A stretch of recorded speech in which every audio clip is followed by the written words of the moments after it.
Well, another week is come and gone. It's Wednesday again. It's May the 29th, 2024. My name is Carl Krebs. I'm the host of Things That Matter, the real things that matter. And we are back with another segment of Farm to Market with my very knowledgeable friend of 53 years in the ag business, Harry Siemens. And when Harry Siemens says, people listen. Tonight, we're talking about a couple of things. How does the recent weather affect pricing? We've had a lot of rain in Manitoba. Other places have also been inundated with rain. How does the weather affect our crop prices? And what is dynamic pricing? You're going to be interested in this one. Let's get the show started right now.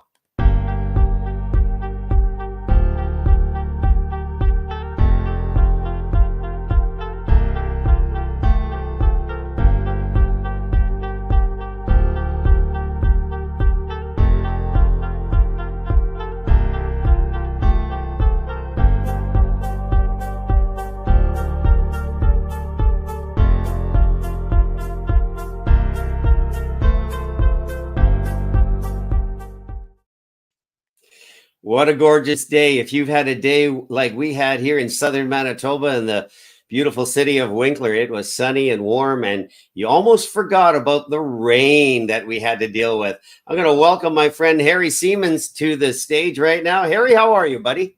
I'm good. You know what? It's beautiful. I think, yes, there are some areas that have had too much rain, but you know something? It's my father always used to say, if he'd rather see the low spots drown out than the high spots dry up.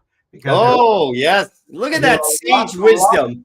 A lot more low spot, or a lot bigger areas in the dry top spots. And so, you know, that's why right now you look at the cattle producers in the Interlake where so much of the cattle is being raised. You know, they've got pastures that they've never had. Yes, they've also had some drownouts of feed that has been seeded, but at the same time, they're not complaining. And Tom Tykrub is a producer from Langreuth, former president of the Manitoba Beef Producers, had a chance to visit with him, and he just said, yeah, and he says, Harry, I've never seen the soil as mellow and tillable. And that's in the Interlake, as it is this year. And he says, you know, that's a good thing. And so moving forward, that tells us that given whatever else happens weather-wise, we're in for a good crop in 2024. But as I've said here many times, you don't lose a crop in May, and you don't absolutely make it totally either. But if you don't have it going forward, you got nothing. Yeah. So again, you look back year upon year, and you've got over 50 years of reporting on the ag business. Put into perspective the amount of rainfall we had in the last week or so. I was up in the Interlake. I was up in the northeastern part of the province a few days ago. They had 2 weeks of solid rain. We've had a good run of rain here. Is it normal? Is it kind of in keeping with what happens this time of year? I was amazed at the water that was just rushing through the ditches here in Winkler, but put it in perspective for us, Harry. What's that rainfall look like as a part of a normal part of the year?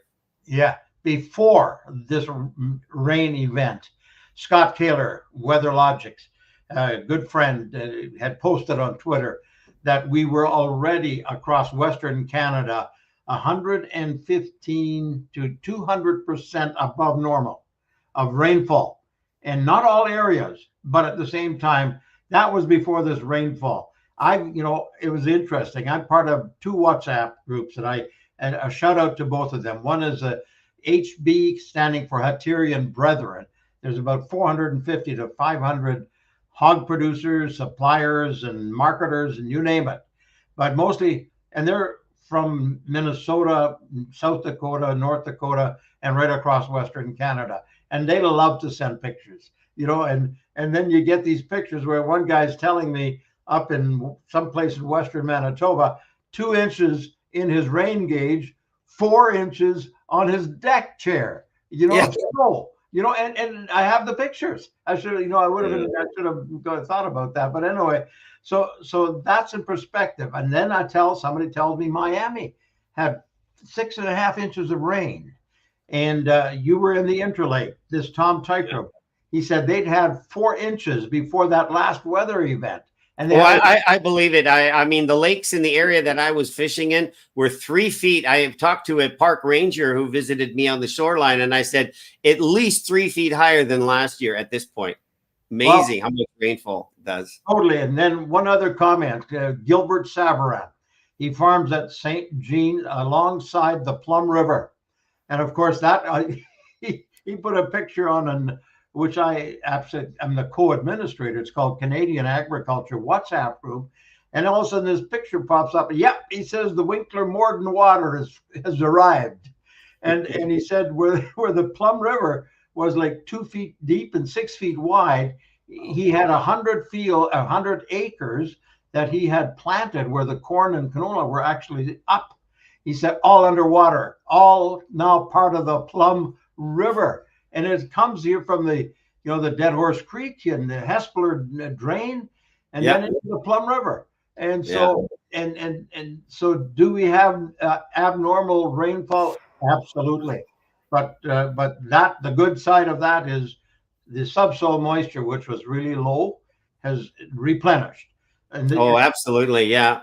I think some people were really looking at it saying, suddenly I've got waterfront property. That's an increase to my property value, I think. But yeah. So here's the perspective again for our audience. We're talking about the things that affect prices, and that's why Farm to Market is here on a Wednesday.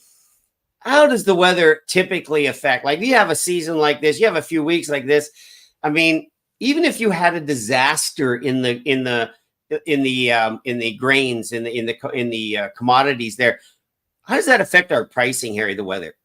Well, I think you can see some. We'll get into that a little bit later, but you may see some dynamic pricing where somebody says, okay, we're going to be short. You better get in here in order to get what you really want. But at this time of year, we're not canning. You and I aren't canning, and neither are the fine ladies of this world, and so they're not canning yet. But at the same time, farmers, when they see fields underwater and all those kinds of things, they start to look at the forward pricing, what's the price like, and so forth. But see, we here in Canada, the most fortunate country in the entire world, we have an abundance, but at the same time, we export 80 to 90% of what we produce. And so we always seem to have enough. Will that always be the case? Can everybody afford to buy that? No, because we're seeing expensive grocery prices. I know Ange, my fiance, came over a while back and brought a little bit of food along for the weekend.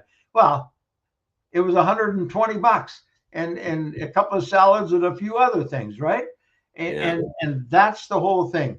It's a psychological thing. Right now, we would probably look at what's happening there as saying, you know what, it looks like prices could be leveling and maybe down a little bit because the fields are looking great.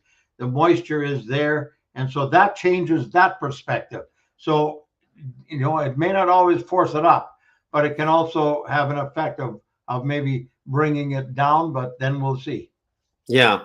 So, you know what? Safe to say the market is so big that an episode like this has very little effect. Certainly at this time of the season, it's not even a blip on the screen.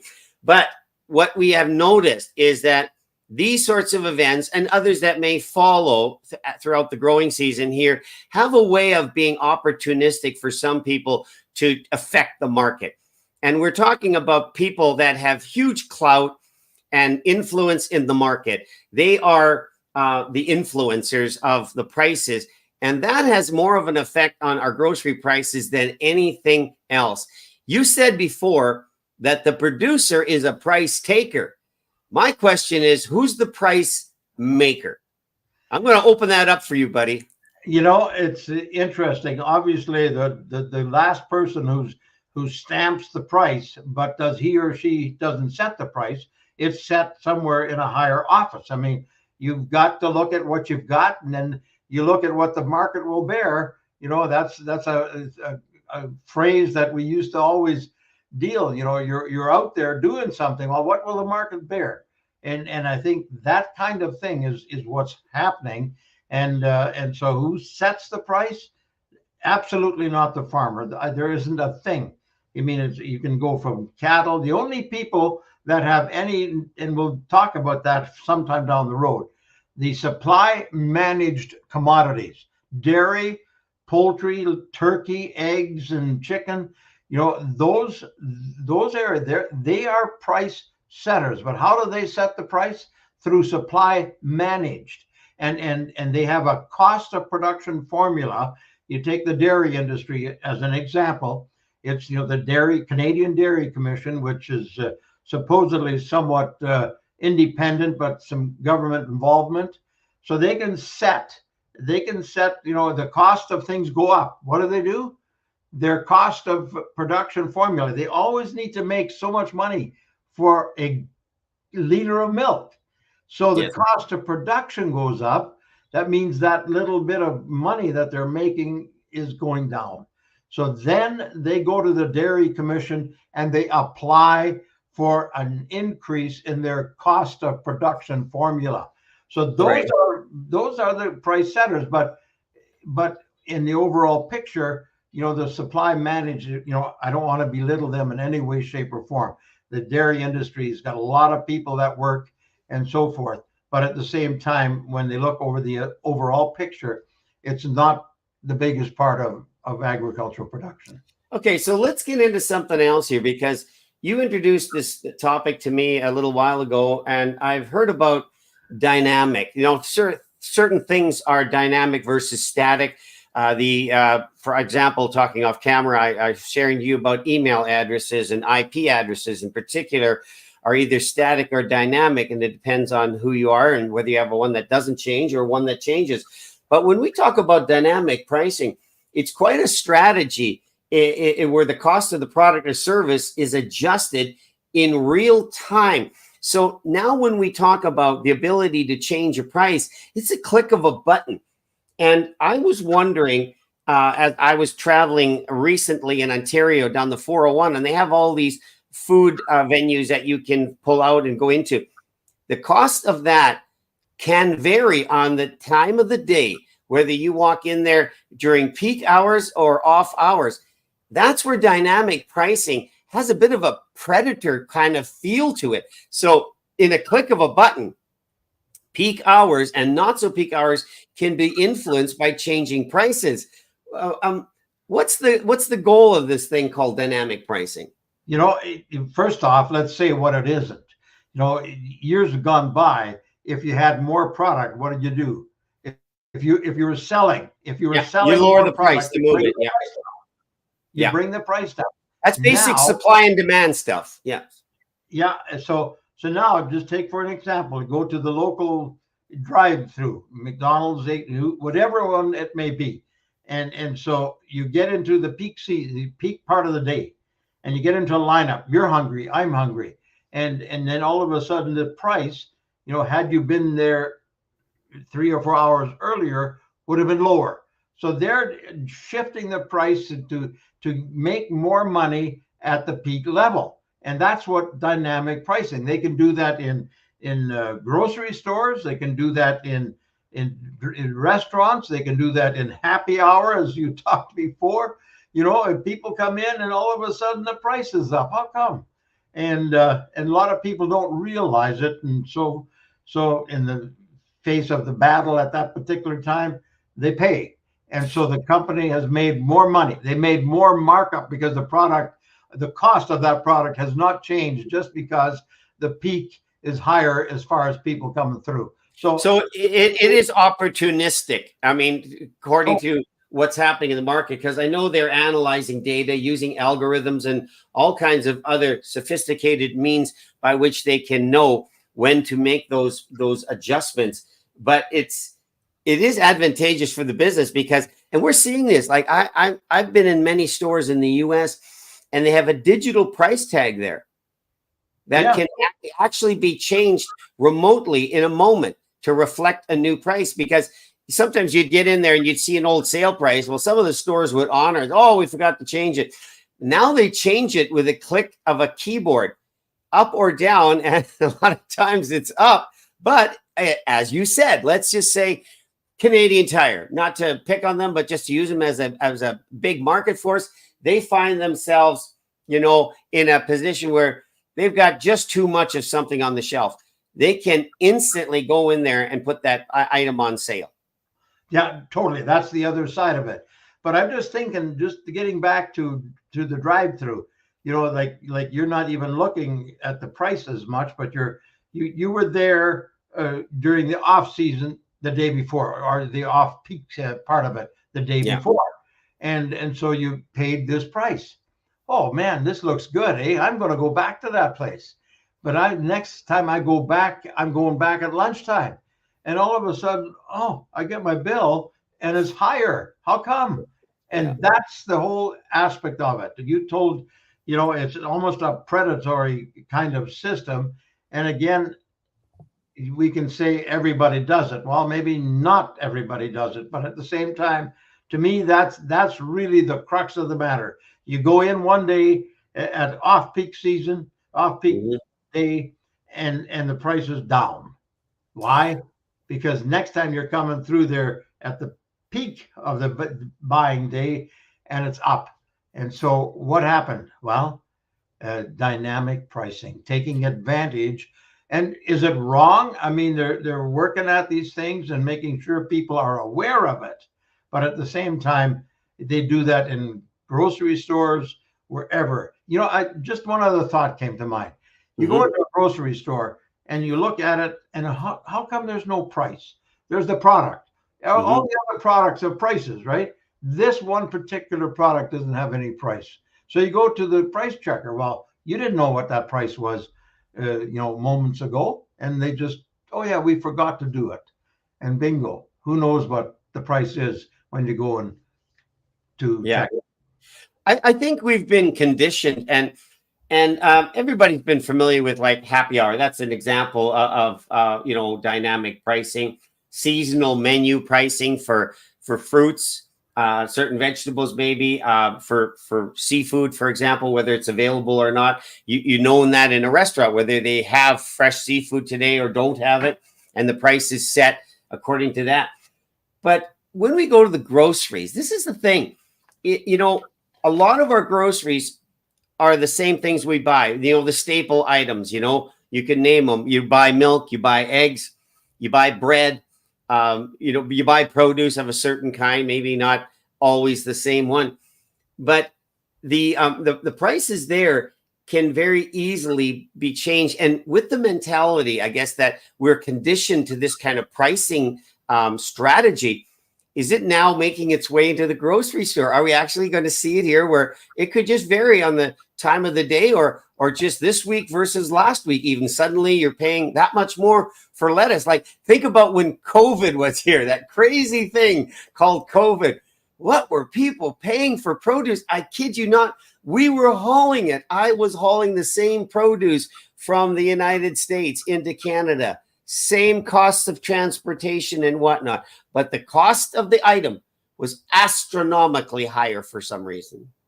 Yeah, you know what? And that's exactly what I believe can be happening in the grocery stores. I mean, if it happens in the drive-through restaurant, why not in the grocery store? And as you've said, the whole aspect of technology and digital pricing and so forth can be changed on the spot. So you've got the big lineup, and they know that this is the time of day. You got the people coming through. So all of a sudden, bingo. And you don't have to do it very much, just a little bit. But whatever you mark up, you're making more money than you did on the product when it was marked lower. And and the farmer doesn't get nothing whatsoever. Those Mexican farmers and Texan farmers and California farmers that I picked up produce that was just hours old off the field, they often super cool them so that they can come onto my truck and then head north. He wasn't getting anything more for his product. But I think there are opportunities. And when we talk about the people that have that opportunity, let's show our folks what that looks like in the Canadian market. Here's an overlay I'm going to show you guys about grocery retailing in Canada. This is old, by the way. 22 is what I pulled up here. You can see between Loblaws Sobeys, Safeway, you've got 50% of the market. This is 2-year-old stuff. Then you got Costco's in there for a big 11% all by themselves. And I don't even know Metro Gene. It's obviously Eastern Canada stuff. We don't see it here. Walmart is across the board, but they're into everything else. But you talk about between those two retailers, Loblaw, Sobeys, and Safeway, tell me that they're not the price maker when it comes to what they can charge given the market share that they own. Well, we talked about it earlier in the day. We talked about, I would call it price protection in the fact that they sign a lease and a smaller mall wants those stores in them, right? So they sign leases that indicate that please don't allow anybody else in here. Not only that, in that piece that I sent to you, not only that, they do the same thing. They keep land vacant in different parts of the area, just so other grocery competitors cannot put up a grocery store. So they get, a bigger edge of the marketplace. That's called, I'm just using it now off the top of my head. That's called a bit of price protection, market protection. They're protecting their market, is what you're saying. Totally. Yeah, exactly. Which in turn would then protect. It's interesting, and as you and I, we talk about this show, and we think of these things, and then you go and you check it out, and what? I mean, we've been thinking of this, and then you find some of it, on the internet, right? You find the things that are happening, and of course you got to be careful where it comes from. But I stick pretty close to Twitter, and I like the food professor Sylvain Charlebois, and I think he's in Europe right now speaking, or he was earlier in the week. And he, I don't agree with everything he says and everything he does, because his politics is a little bit different, but he's got a good handle on what is actually happening with the big companies, Sobeys, Loblaws, and so forth. Metro is the other one that gets talked about. I think Metro's tucked in there into that 10% there. You can see it. But here's the question. My mind harkens back to the movie The Founder. It's a story of Ray Kroc and how he franchised the McDonald's company. And in the movie, as much as it could be accurate or inaccurate, he's confronted by someone who says, you're not in the food business. You're in the property ownership management business. And he says, you need to own the land and the buildings. And now I'm looking at it, I say, when grocery chains command 50% of the market, and the grocery business itself is a multi-billion-dollar business here, because those chains, they survive on what appears to be a small market percentage. But the money that they're turning over and the ability to go into the market and purchase large lots or plots of land and hold it in prime markets is going to definitely influence how much, as you said, they're price protecting themselves by eliminating the competition who can't come into the market. They own the land. Without land, you can't build anything. Well, I told you this story earlier, and I went to university in 1969, 70, 70, 71. The first year, there was a Paul's Hamburgers. Paul's Hamburgers on Pembina Highway, close to the university. They were 19 cents. You could get 3 hamburgers for $1. And for a guy going to university, hey, there was actually some meat, bit of bread. How to fill your belly cheap, huh? Totally. So you're driving by for $2, you got lunch or supper, whatever it may be, and then the next year, or at the end of the first year, McDonald's is putting up their first franchise drive-through restaurant in, I think, all of Manitoba.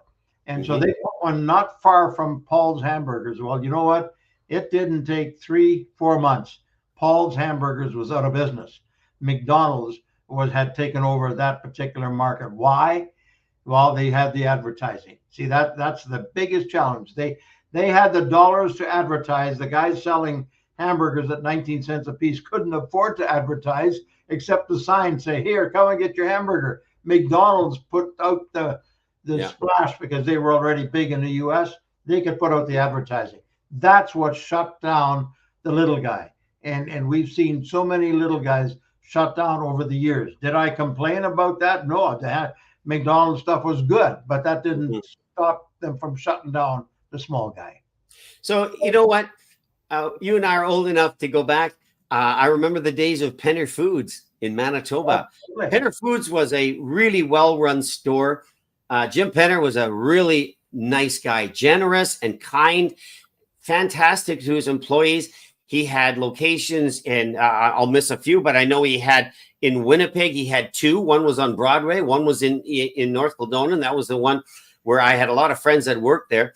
Then he had in, of course, the big store in Penner Foods Steinbach was huge. He opened up Winkler. He opened up Altona. I might be missing a few after that, but that, you know what? And he was at one point voted grocer of the year. I remember my friends going to Toronto and receiving this national award by an independent store. Now, here and fast forward now, it wasn't a few years later, it was many years later that they were, of course, bought out by IGA. IGA became Sobeys. Sobeys became IGA. It doesn't really matter. It's the same company. And then, of course, Safeway amalgamates with Sobeys, becomes that 21% that we were just showing on that slide. And suddenly you've got this amalgamation. You've got this concentration of power.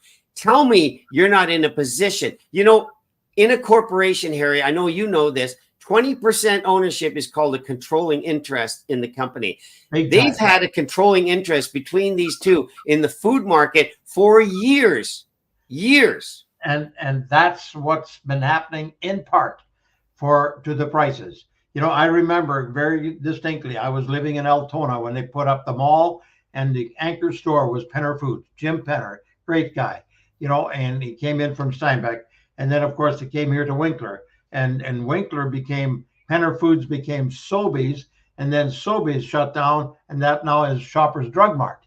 And Yes. so, you know, so absolutely right. I mean, Penner Foods was so good. I believe in Altona Mall right now, there is, I'm not sure, but I think it's still called that. It was the independent Penner Food store. And it's so anyway, you're absolutely right. It's, you know, those days, who knows where all of this will go. You know, the saddest part, and I continue to feel for those people, you know, you get the, you know, the grocery prices go up 7%, 10%, and people's take home wages aren't going up nearly as fast. And so eventually they just can't afford to buy the good food. And so that's really the challenge, you know, and so, you know, I'm happy we can continue to at least try and shed a little bit of light on what is going. We don't want to downplay any of the companies that are out there, because they're continuing to serve. But at the same time, we do want to hold their feet to the fire, and that's what the food professor is doing. I like this guy because he reports on something that mainstream media is not going to report on, because, you know, the influence, you said it a while ago, look at the advertising that they're spending on papers. Tell me that isn't a controlling interest in what that paper would report on, because we know in the last 3 years, many reports of truth telling were absolutely snuffed out. A friend of mine worked for a major news reporting agency. Many of the stories she wanted to tell. So you have this controlling influence by big advertisers. And in this marketplace, with a click of a button, as we said, prices can go up and go down. Typically, they have a upward mobility that is twice the mobility of coming down. And you know what? To me, to you, to all of us listening, it is a huge concern that you buy good food for your family, that you get good nutrition. Processed food is a killer. You know, anytime you buy processed, you're getting less than that. We've talked about what do we call it? A shrinkflation. You know, the size of the box is smaller and the price is the same. And the quality in some cases has also dropped. A little more water, a little more this, a little more that, instead of the product that really costs the money. So absolutely, you know, we're coming to the end, aren't we? Yeah, absolutely. I want to say, you know what? You're famous for saying you always issue a challenge. And I'm saying to people, you know what?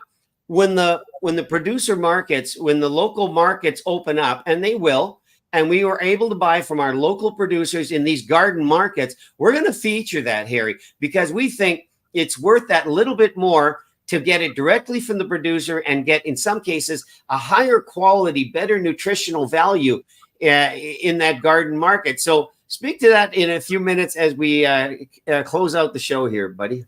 Yes, and I remember years ago when the market gardeners would bring their product. You had some specific farmers who did exactly that. They had a plot, and that's what they used, and then they were ready for when that market garden opened, whether it was Altona, Winkler, Morden, wherever. And so yeah, the quality obviously the best, and even the price sometimes. It may be a little bit more in some cases. I think a little bit less. I mean, they become more sophisticated. They got freezers, they got electronics, and all that kind of stuff that they're using now. But at the same time, here's my challenge to each one of you. Let's look at the farmers market, wherever it may be, and make sure we go at least to check them out and support them, because they've got the best product that you then can feed your family with. That Siemens says, somewhere, sometime, somehow, I will see you again. Thank you so much, Harry. As always, we'll see you here next week. Well, again, what is farm to market about? We want to talk about some stuff like that.